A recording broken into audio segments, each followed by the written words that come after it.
perhaps it's interesting to show a hard disk on its inner side.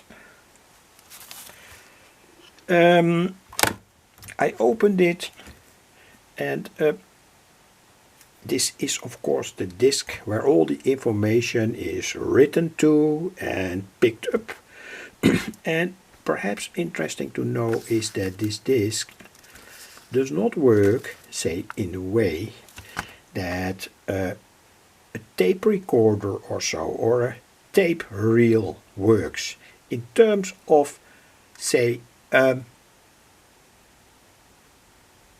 writing information on a tape and picking up information, electromagnetic signals out of a tape.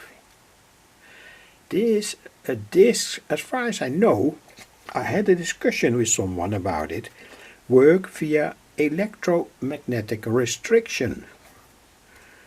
So, not the way that tape recorders work. Perhaps there are some similarities. That's of course also something that I want to tell. But anyway. And of course here is the head, the tape head. It's here.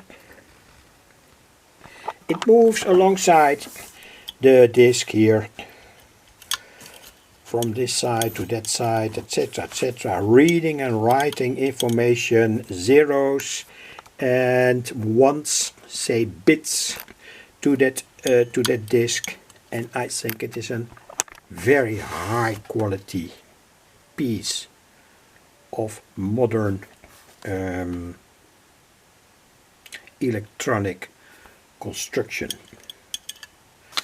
I'm going to remove it, take out the magnet. It's very, very, very fierce. And of course you can say, well, why don't you use it for another purpose?